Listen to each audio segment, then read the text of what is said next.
Chers amis, bonjour. Nous avons parlé dernièrement d'une vision magnifique qui est rapportée au chapitre 14 du livre de l'Apocalypse, l'agneau se tenant sur la montagne de Sion, avec lui 144 000 personnes qui avaient son nom et le nom de son Père écrits sur leur front et qui chantaient un cantique nouveau. Mais la scène change rapidement. L'apôtre Jean voit passer dans le ciel 3 anges se succédant. Et voici ce qu'il est dit concernant le premier ange. Nous lisons dans le livre de l'Apocalypse, au chapitre 14, les versets 6 et 7. « Je vis un autre ange qui volait par le milieu du ciel, ayant un évangile éternel, pour l'annoncer aux habitants de la terre, à toute nation, à toute tribu, à toute langue et à tout peuple. Il disait d'une voix forte, « Craignez Dieu et donnez-lui gloire, car l'heure de son jugement est venue, et adorez celui qui a fait le ciel et la terre et la mer et les sources d'eau. » Il est tout d'abord question d'un autre ange. Je vis un autre ange, nous dit l'apôtre Jean. Nous pouvons être impressionnés, mes frères et sœurs, de voir tout au long de l'Apocalypse une intense activité angélique. Ils sont dans le ciel adorant Dieu et adorant l'agneau. Ils exercent les jugements de Dieu sur la terre. Ils combattent le dragon et ses anges. Alors certes, nous ne sommes pas invités à rendre un culte aux anges. Jamais la parole de Dieu ne nous autorise à les adorer ni à les prier.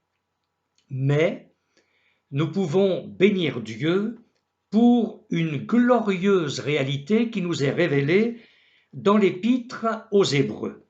À propos des anges, il est écrit, « Ne sont-ils pas tous des esprits au service de Dieu, envoyés pour exercer un ministère en faveur de ceux qui doivent hériter du salut ?»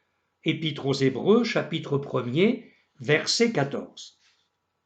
En nous bornant à un rapide survol du Nouveau Testament, nous avons la confirmation du verset que je viens de vous lire. Tout d'abord, dans le temps de la naissance de Jésus, un ange apparaît au sacrificateur Zacharie dans le temple pour lui dire que sa prière a été exaucée et qu'il sera le père de Jean-Baptiste, le précurseur de Jésus. L'ange Gabriel apparaît à Marie pour lui annoncer la conception surnaturelle, divine, de Jésus en son sein. Un ange informe Joseph de cette nouvelle. Un ange demande à Joseph de fuir en Égypte avec Marie et l'enfant Jésus pour échapper à la fureur meurtrière du roi Hérode. Plus tard, après la mort d'Hérode, un ange du Seigneur demande à Joseph de retourner dans le pays d'Israël. Que dire de l'intervention des anges dans le ministère de Jésus? Et même si l'Écriture reste silencieuse à ce sujet, il est incontestable que Jésus, homme, a bénéficié du ministère des anges.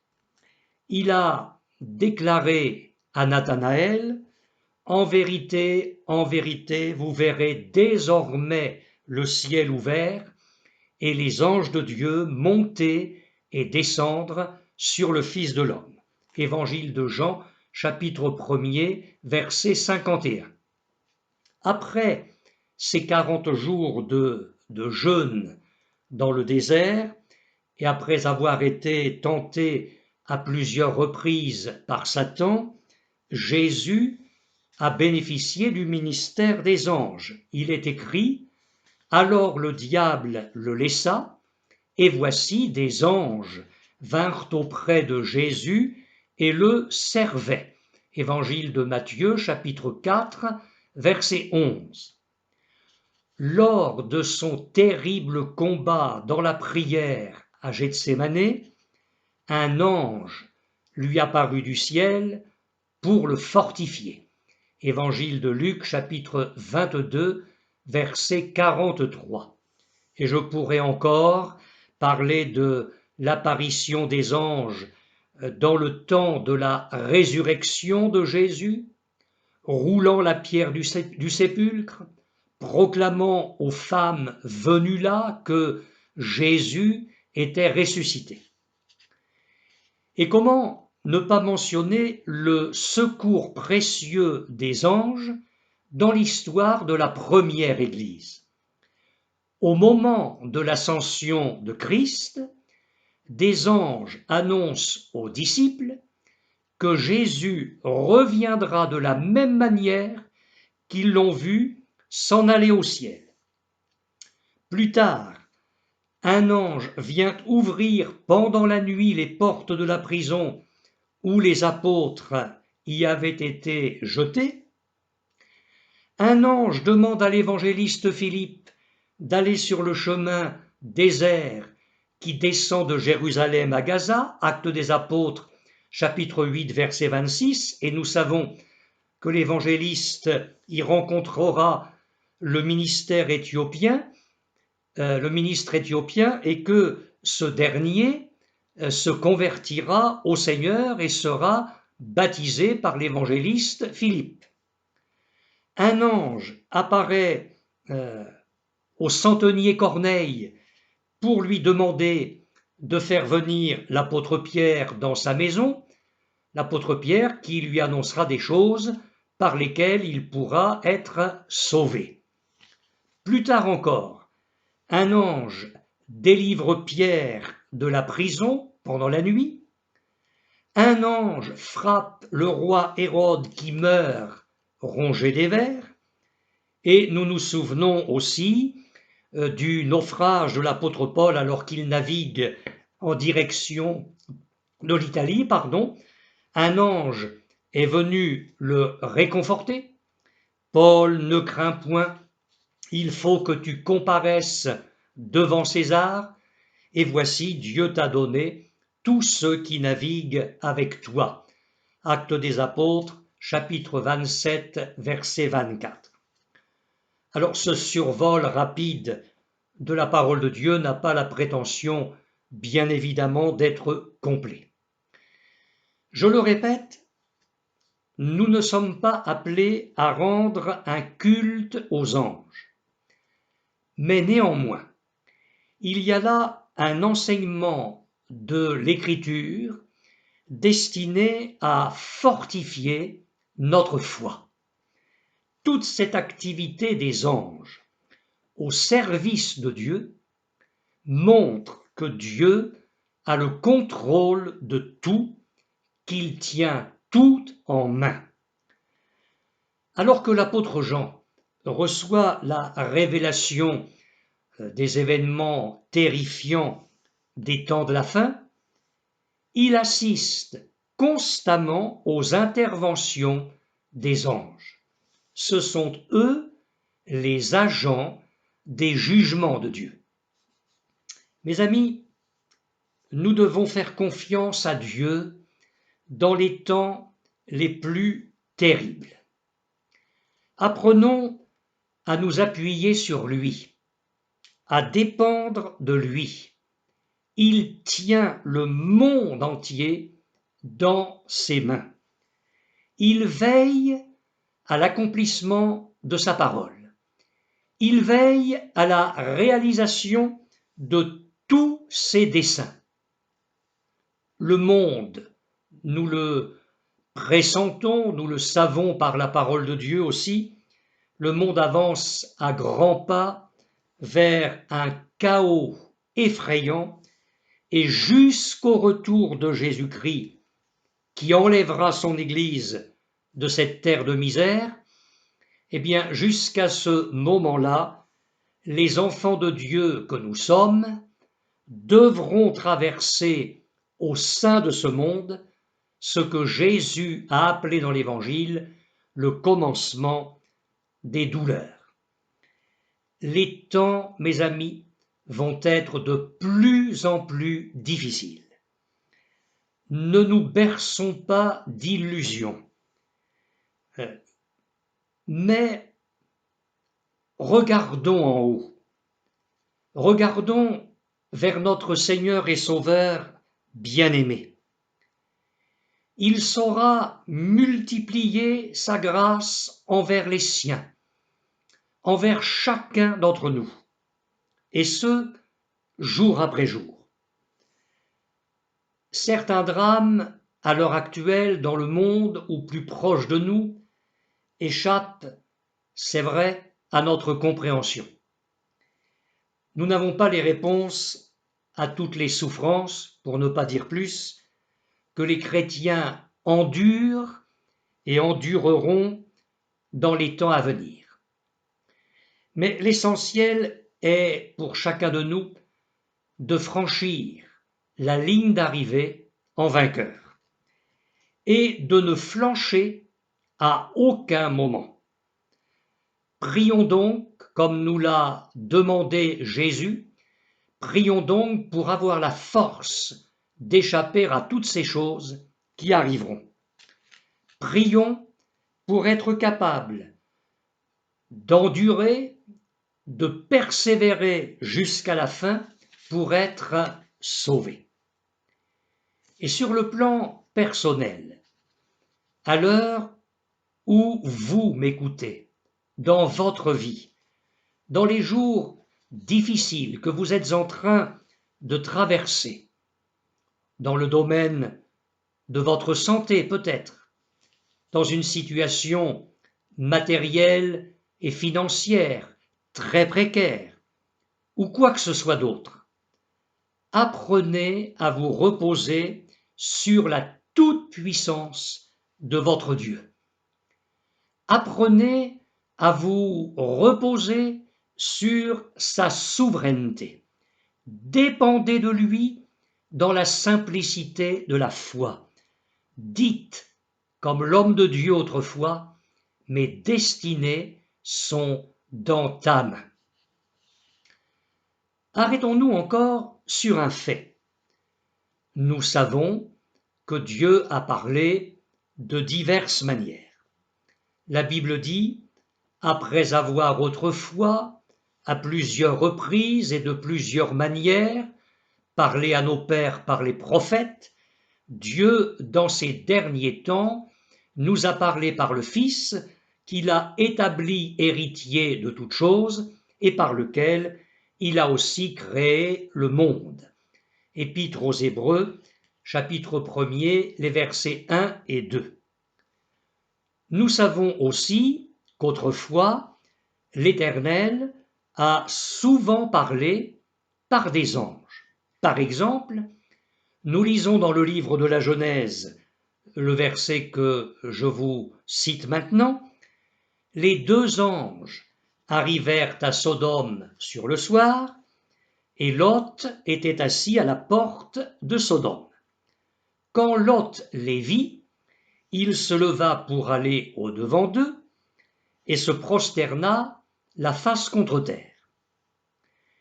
Dès l'aube du jour, les anges insistèrent auprès de Lot en disant « Lève-toi, prends ta femme et tes deux filles qui se trouvent ici, de peur que tu ne périsses dans la ruine de la ville. » Genèse chapitre 19, le verset 1 et le verset 15. C'est par l'intermédiaire des anges que la loi de Dieu a été promulguée. Lors de son procès, Étienne rappelle aux Juifs « Vous qui avez reçu la loi d'après des commandements d'anges et qui ne l'avez point gardée. » Actes des Apôtres, chapitre 7, verset 53. Nous lisons aussi dans l'Épître aux Galates: « Pourquoi donc la loi? Elle a été donnée ensuite à cause des transgressions, jusqu'à ce que vienne la postérité à qui la promesse avait été faite. Elle a été promulguée par des anges au moyen d'un médiateur. » Galates chapitre 3, verset 19. Aujourd'hui, Dieu emploie des hommes pour transmettre sa parole, la Bible. Dans les temps à venir, lorsque l'Église aura été enlevée, les 144 000 Israélites, dont nous parlions dans nos précédents messages, et je ne reviens pas sur tout ce qui a été dit à ce sujet, les 144 000 Israélites, et rappelez-vous que c'est un nombre probablement symbolique, proclameront le message du Tout-Puissant, et il est fort probable que les anges exerceront à nouveau leur ministère auprès du peuple juif, comme ils le firent autrefois en faveur des prophètes et des apôtres. Ainsi, en Apocalypse 14, plusieurs anges remplissent pour Dieu une mission dans les événements qui sont décrits par ce chapitre. Revenons à notre texte. Il est dit que l'ange avait un évangile éternel. Je voudrais relever quelques points concernant cet évangile éternel. Premièrement, il n'est pas dit l'évangile éternel, mais un évangile éternel. Et ce mot, dans le texte original, n'a pas d'article. À ce sujet, dans son commentaire sur l'Apocalypse, la Bible annotée, Louis Bonnet écrit: « Ce mot ne saurait s'entendre de l'Évangile en général, de la bonne nouvelle du salut qui doit être annoncée à tous les peuples avant que vienne la fin. » Et il fait bien évidemment référence à la parole de Jésus en Matthieu 24, verset 14, « Cette bonne nouvelle du royaume sera prêchée dans le monde entier pour servir de témoignage à toutes les nations, alors viendra la fin. » Et Louis Bonnet poursuit: « Encore moins l'auteur se représente-t-il l'ange tenant à la main un livre où seraient contenus les écrits du Nouveau Testament. Ce qu'il qualifie d'évangile éternel, c'est l'annonce de la fin imminente, du jugement dont l'heure est venue, de l'entier accomplissement des desseins de Dieu. » Et Louis Bonnet cite alors le verset suivant de notre texte d'aujourd'hui, le verset 7, où l'ange déclare: « Craignez Dieu et donnez-lui gloire, car l'heure de son jugement est venue. » Pour parler encore de l'évangile éternel, je dirais secondement, certes, c'est un évangile, mais ce n'est pas celui que nous connaissons et je vais m'expliquer. Il ne semble contenir aucune promesse de grâce, mais uniquement l'annonce d'un jugement. Nous pouvons être surpris de ne pas y trouver publié la grâce du Seigneur Jésus-Christ, de Jésus mort en croix pour l'expiation de nos péchés.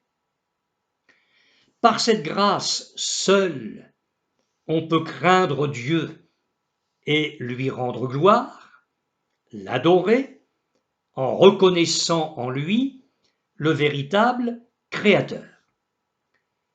Cependant, il faut comprendre qu'ici, dans notre texte d'Apocalypse 14, le message est surtout polémique. Je veux dire qu'il s'oppose nettement à la propagande insidieuse de la bête.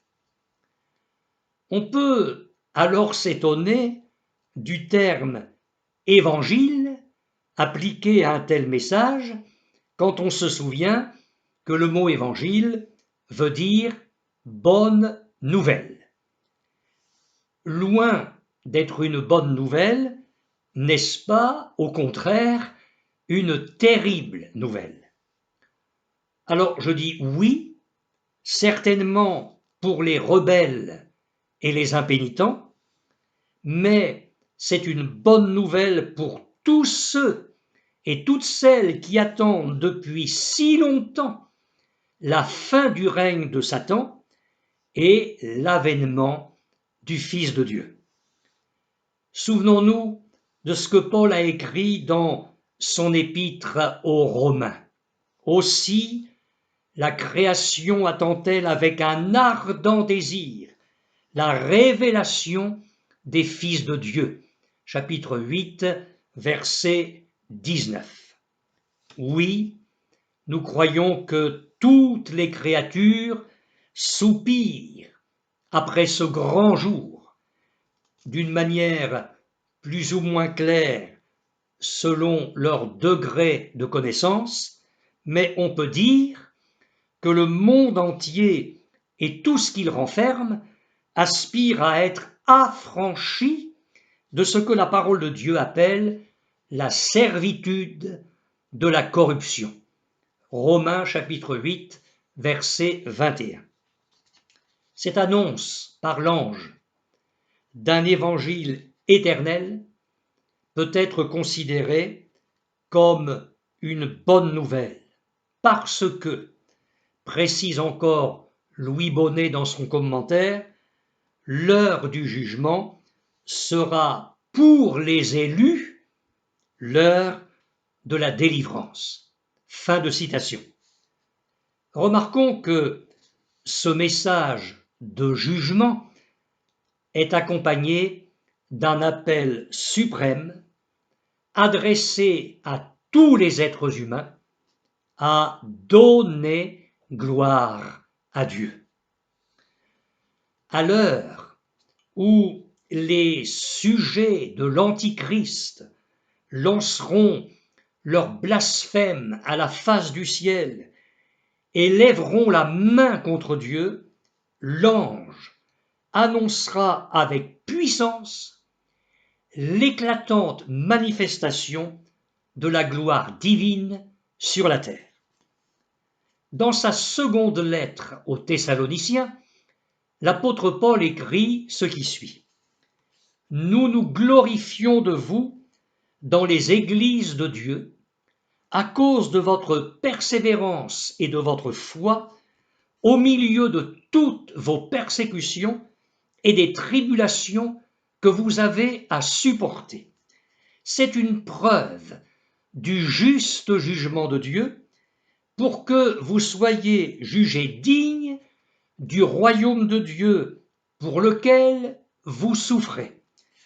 Car il est de la justice de Dieu de rendre l'affliction à ceux qui vous affligent et de vous donner, à vous qui êtes affligés, du repos avec nous lorsque le Seigneur Jésus apparaîtra du ciel avec les anges de sa puissance, au milieu d'une flamme de feu, pour punir ceux qui ne connaissent pas Dieu et ceux qui n'obéissent pas à l'évangile de notre Seigneur Jésus. Ils auront pour châtiment une ruine éternelle, loin de la face du Seigneur et de la gloire de sa force, lorsqu'il viendra pour être, en ce jour-là, glorifié dans ses saints et admiré dans tous ceux qui auront cru, car notre témoignage auprès de vous a été cru. C'est pourquoi aussi nous prions continuellement pour vous, afin que notre Dieu vous juge digne de la vocation et qu'il accomplisse par sa puissance tous les desseins bienveillants de sa bonté et l'œuvre de votre foi, pour que le nom de notre Seigneur Jésus soit glorifié en vous et que vous soyez glorifiés en lui, selon la grâce de notre Dieu et du Seigneur Jésus-Christ. Eh bien, c'est la seconde épître aux Thessaloniciens, chapitre 1er, les versets 4 à 12. D'autre part, cet évangile éternel semble être en quelque sorte un ultimatum adressé aux habitants de la terre. En un temps où l'Antichrist fera tous ses efforts pour capter leur attention à son profit exclusif. On dirait que l'Évangile est offert in extremis, comme une brève exhortation à rendre gloire à Dieu sous la menace du jugement qui est proche. Rappelez-vous, elle, la bête qui vient de la mer, l'Antichrist, ouvrit sa bouche pour proférer des blasphèmes contre Dieu, pour blasphémer son nom et son tabernacle, et ceux qui habitent dans le ciel. Et tous les habitants de la terre l'adoreront, ceux dont le nom n'a pas été écrit dès la fondation du monde dans le livre de vie de l'agneau qui a été immolé.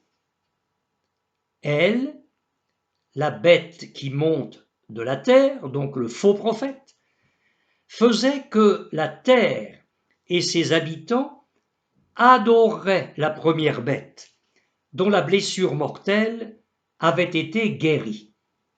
Elle opérait de grands prodiges, même jusqu'à faire descendre du feu du ciel sur la terre à la vue des hommes. Et elle séduisait les habitants de la terre par les miracles, les prodiges qui lui étaient donnés d'opérer en présence de la bête, disant aux habitants de la terre de faire une image à la bête qui avait la blessure de l'épée et qui vivait.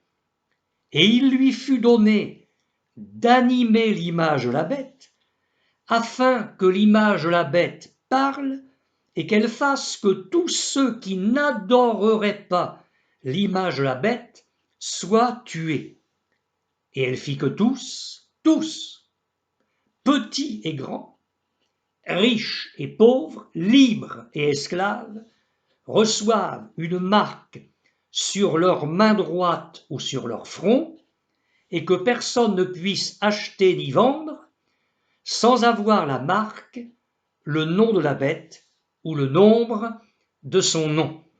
Apocalypse chapitre 13, le verset 6, le verset 8 et les versets 12 à 17. À grands cris, l'Antichrist aura revendiqué pour lui-même l'adoration universelle.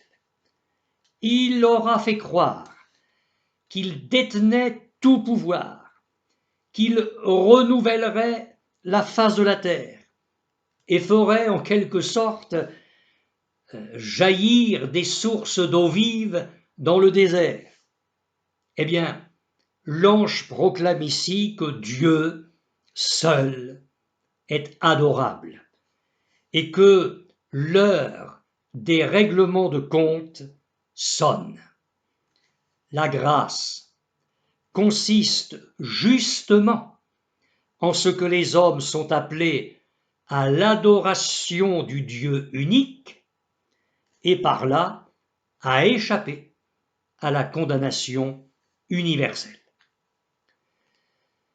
Confrontés à la parole impérative de l'ange, comme les Ninivites le furent à celle du prophète Jonas, les êtres humains auront alors l'occasion de se repentir. Mais la grande question est la suivante, et je la pose maintenant. Accepteront-ils de saisir cette occasion? La parole de Dieu nous montre au contraire qu'ils se détourneront de Dieu en endurcissant encore davantage leur cœur. Que dit la Bible? Les autres hommes qui ne furent pas tués par ces fléaux ne se repentirent pas des œuvres de leurs mains, de manière à ne point adorer les démons et les idoles d'or, d'argent, d'airain, de pierre et de bois, qui ne peuvent ni voir, ni entendre, ni marcher. Et ils ne se repentirent pas de leurs meurtres, ni de leurs enchantements, ni de leur impudicité, ni de leur vol. Apocalypse chapitre 9, les versets 20 et 21. Et encore. Et ils blasphémèrent le Dieu du ciel à cause de leurs douleurs et de leurs ulcères, et ils ne se repentirent pas de leurs œuvres. Une grosse grêle, dont les grêlons pesaient 1 talent, tomba du ciel sur les hommes, et les hommes blasphémèrent Dieu à cause du fléau de la grêle, parce que ce fléau était très grand. Apocalypse chapitre 16, les versets 11 et 21. Et à propos de cet évangile éternel, je dirais troisièmement que cet évangile est éternel parce que le fait annoncé est irrévocable et il prolongera ses conséquences dans l'éternité.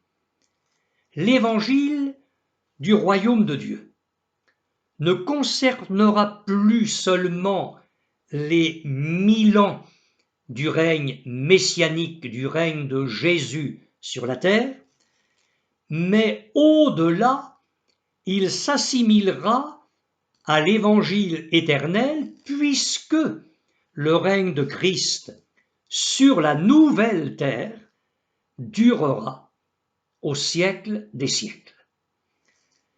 La proclamation du royaume de Dieu est effectivement une bonne nouvelle.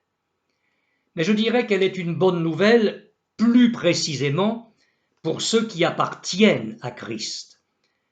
Cet évangile qu'ils ont entendu, qu'ils ont reçu, dans lequel ils ont persévéré, par lequel ils sont sauvés, est un évangile inaltérable, dont les effets vont demeurer pour l'éternité. Mes frères et sœurs, le monde a dès aujourd'hui besoin de connaître la justice éternelle du Dieu Tout-Puissant. Le message de Paul et de Barnabas adressé aux idolâtres païens de la ville de Lystre est un message qui demeure plus que jamais d'actualité. Vous apportant une bonne nouvelle, leur dirent-ils, nous vous exhortons à renoncer à ces choses vaines pour vous tourner vers le Dieu vivant qui a fait le ciel, la terre, la mer et tout ce qui s'y trouve. Actes des Apôtres, chapitre 14, verset 15. Et il en est de même du message de Paul aux intellectuels d'Athènes. Dieu, sans tenir compte des temps d'ignorance, annonce maintenant à tous les hommes, en tout lieu, qu'ils aient à se repentir, parce qu'il a fixé un jour où il jugera le monde selon la justice, par l'homme qu'il a désigné, ce dont il a donné à tous une preuve certaine, en le ressuscitant des morts. Actes des Apôtres, chapitre 17, verset 31. Et dans sa lettre aux Romains, l'apôtre Paul parlait du jour où, selon mon évangile, écrivait-il, Dieu jugera par Jésus-Christ les actions secrètes des hommes. Épître aux Romains, chapitre 2, verset 16. Présentement, mes amis, nous le savons, l'Évangile demeure la bonne nouvelle du royaume. La bonne nouvelle du royaume de Dieu. La bonne nouvelle de Jésus. La bonne nouvelle de Jésus-Christ. La bonne nouvelle du Seigneur Jésus. La bonne nouvelle de la parole. La bonne nouvelle de la parole du Seigneur. La bonne nouvelle de la grâce de Dieu, pour reprendre toutes les expressions du Nouveau Testament qui désignent l'Évangile. C'est la bonne nouvelle que l'Église devrait annoncer avec conviction et que les martyrs d'aujourd'hui et ceux de demain proclameront avec plus de vigueur encore. Et c'est pourquoi l'ange annoncera cette nouvelle avec éclat, juste avant que ne soit proclamée la condamnation de la grande Babylone et des adorateurs de la bête, dont nous parlerons plus tard si Dieu le permet. Un évangile éternel, un évangile éternel. Eh bien, que cette simple expression, mes frères et sœurs, nous remplisse de foi, d'enthousiasme, de zèle, d'ardeur, pour témoigner de notre Seigneur Jésus-Christ. Mes amis, l'Évangile, dont on publie toujours à nouveau la déchéance, cet Évangile perce tous les mensonges.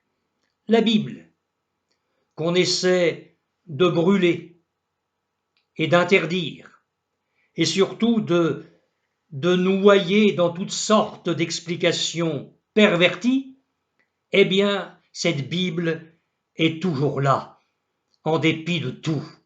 Alléluia. Rien, ni personne ne peut empêcher Christ de rouler la pierre du tombeau vaincu. Rien, ni personne ne peut entraver la course de l'Évangile à travers le monde. Prenons donc courage et proclamons le salut de Dieu. Amen.